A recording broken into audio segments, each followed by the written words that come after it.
Naghanda si Jacob sa pakikipagkita kay Esau. 32 kabanata.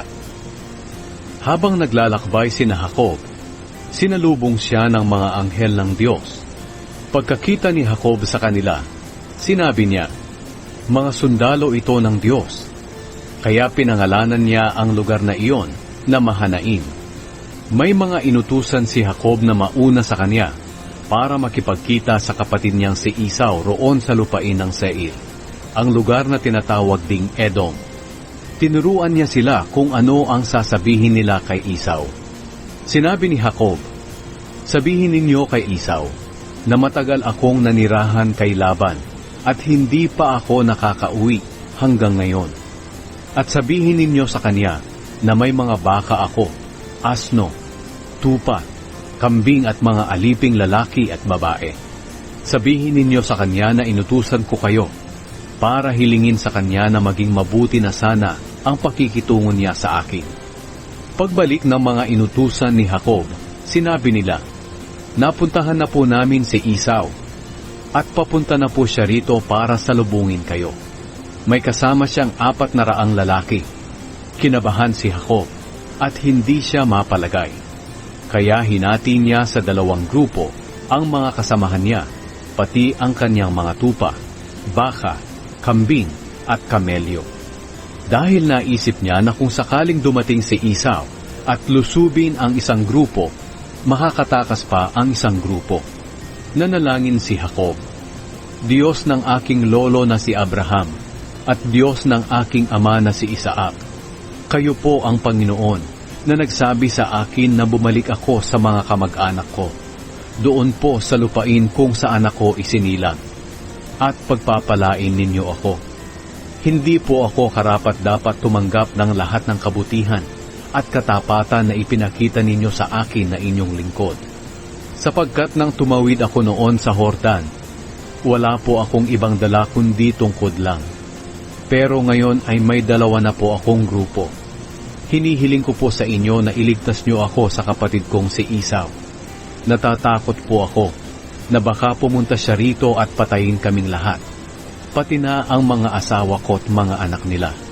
Pero nangako po kayo sa akin na pagpapalain niyo ako at pararamihin niyo ang aking mga lahi, katulad ng buhangin sa tabing dagat na hindi mabilang." Kinagabihan, doon natulog sina Jacob.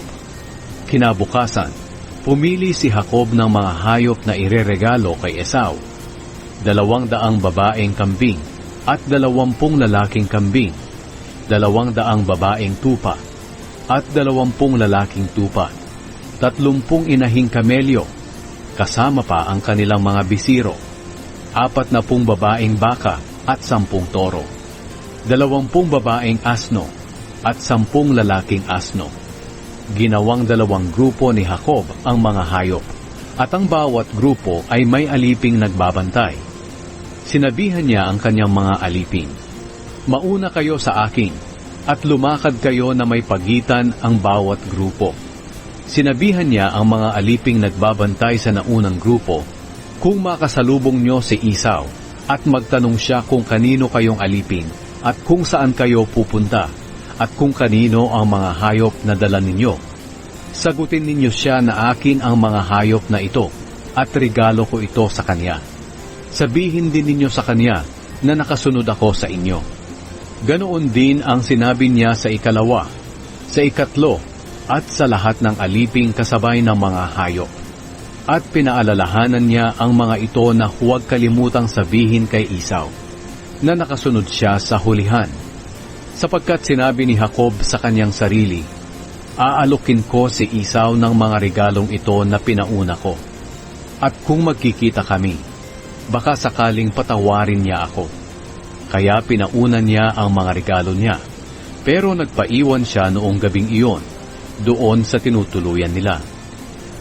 May nakipagbuno kay Jacob sa Peniel. Nang gabing iyon, bumangon si Jacob at isinama ang 2 niyang asawa, ang 2 alipin niyang babae, at ang 11 anak niya, at pinatawid sila sa ilog ng Jabok. Ipinatawid din ni Jacob ang lahat ng ari-arian niya. Nang nag-iisa na siya, may dumating na isang lalaki at nakipagbuno sa kanya. Nagbunuan sila hanggang mag-uumaga.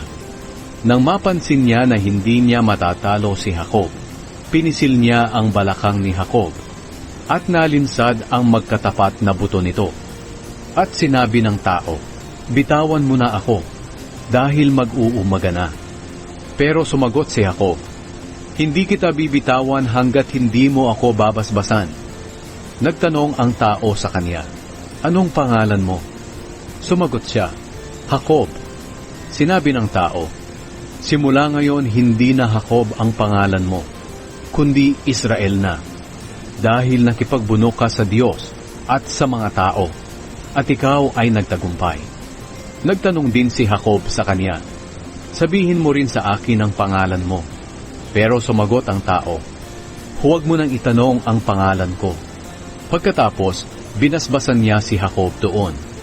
Pinangalanan ni Jacob ang lugar na iyon na Peniel, dahil sinabi niya, "Nakita ko ang mukha ng Diyos, pero buhay pa rin ako." Sumisikat na ang araw nang umalis si Jacob sa Peniel. Pipilay-pilay siya dahil nalinsad ang buto niya sa balakang.